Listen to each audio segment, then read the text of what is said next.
Morning everybody, Sociable Hermit here.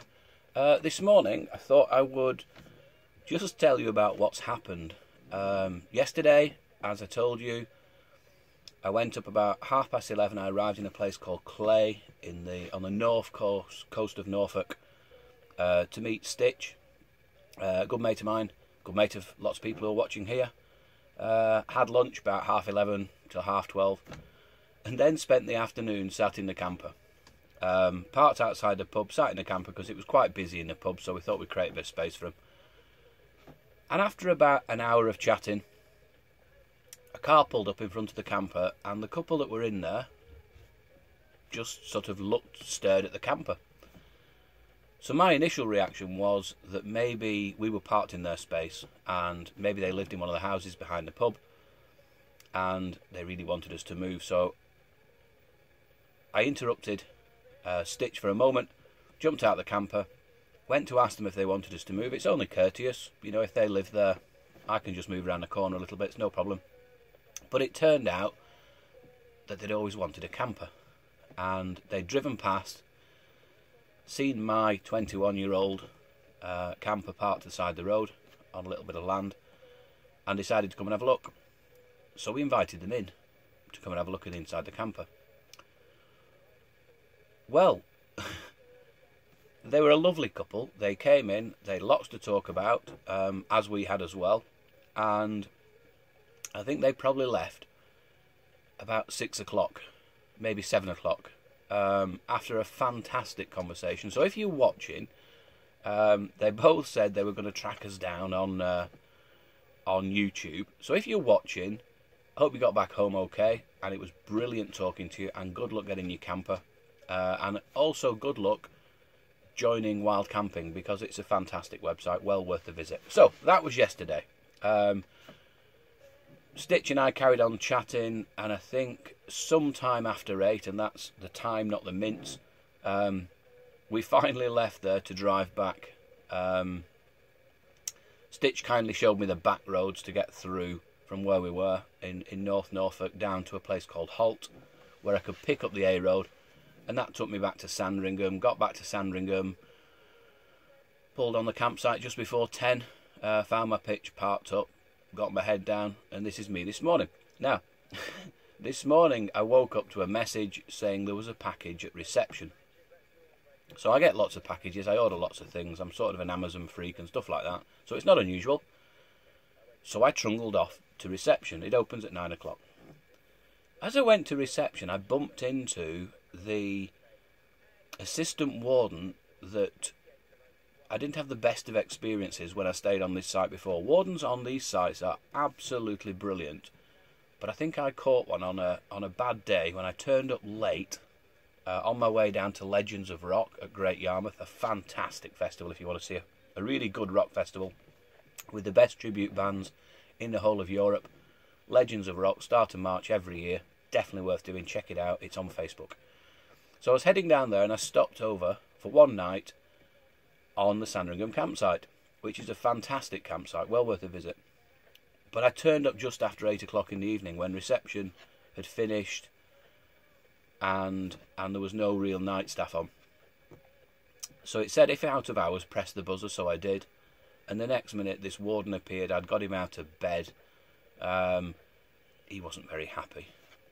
Not to worry, my fault, I turned up late. I'd had a breakdown, had a blowout on my tyres. Those people who follow me on Facebook had seen that. So, this morning when I'm going to get my package, he walks up to reception at the same time I do.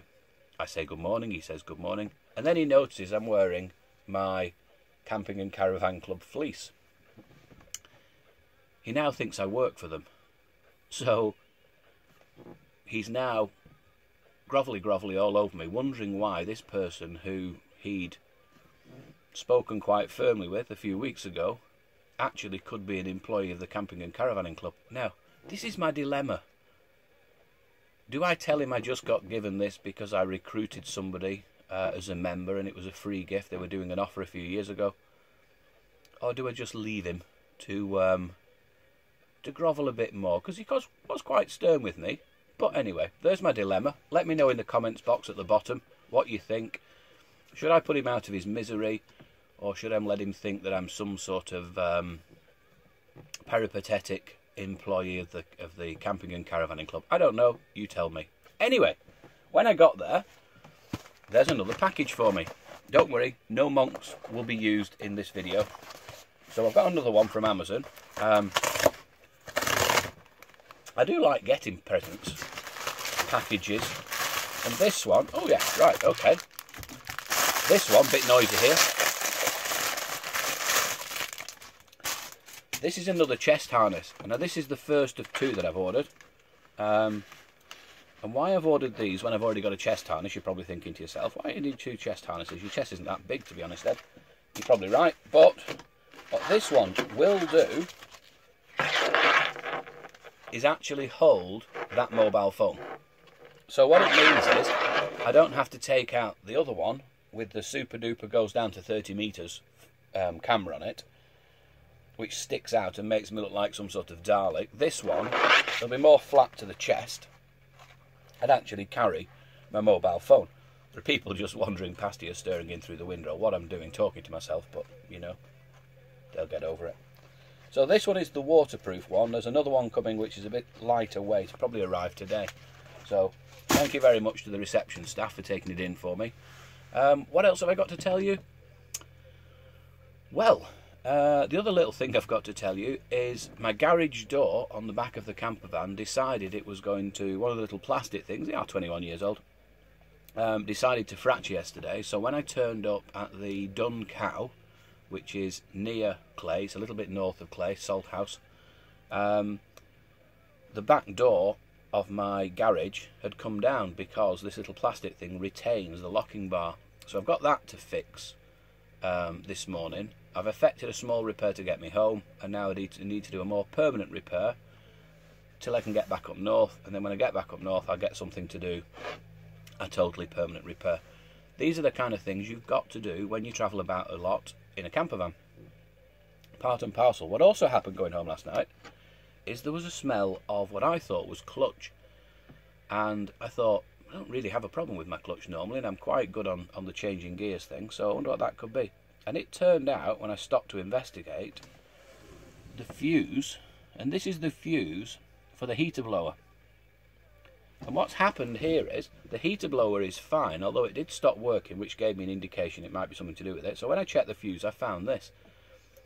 And what's happened is, it's come loose, and then it's just arced across between the fuse itself and the mount for the fuse, the little metal thing. And so it's caused the plastic to get to the stage where it is burnt and actually melted. This could have resulted, I suppose, in a fire. So I've changed this, I've got it working again, and then my other job for this morning, apart from fixing the garage at the back, is going to be to go through all my fuses and check they're all correctly seated properly. So I didn't think this would happen. I thought that the fuse would blow, but in actual fact it's a 25 amp fuse. The fuse didn't blow, the new fuse hasn't blown, but because of the arcing has created the heat, and the heat has created damage to the plastic, which has then started to catch fire. So quite a serious, potentially quite a serious thing. So something you might want to check out on your own fuse box. Just make sure in your camper van or wherever that things are seated correctly. If they just move as we bounce about on the roads with all these potholes, these things can happen. So worth checking once in a while, I think, just to make sure things are seated. So that was all I really wanted to share with you this morning. I just wanted to share this, and the actual campsite assistant warden has just driven past on his little ride-on mower with his trailer on, and gave me a look and a smile and a wave. So I don't know. I'm stuck between the two. Do I cough up and say I just got it because I recruited Jane Shannon? Hello, Jane. Or do I leave him just to be a bit nicer to people, thinking other members of the caravan and the camping and caravanning club staff might be visiting the site? I don't know. Let me know in the comments box at the bottom if you could. Chuck me the odd like if you like these videos. What I'm trying to do over the first dozen or 2 dozen videos is try different things each time, in the hope that people will click like on the ones that they like, and maybe comment in the comments box on the ones that they think I could improve on, so that I can find the right style, because it's got to be watchable. First time I've ever done this, and I'm only on, I think at the moment, video 5 or 6, so I really would appreciate your help with it. And if you can subscribe, that helps me with my progressing through YouTube. There's all sorts of things that I can do, providing people want to watch it, and we know they want to watch it if they subscribe. That's the way YouTube looks at it. So I've got 2 jobs to do. I've got to look at the fuses, I've got the rear garage door to fix, and then I've got to do some serious chilling. So thank you very much, and I'll see you in the next video. Bye.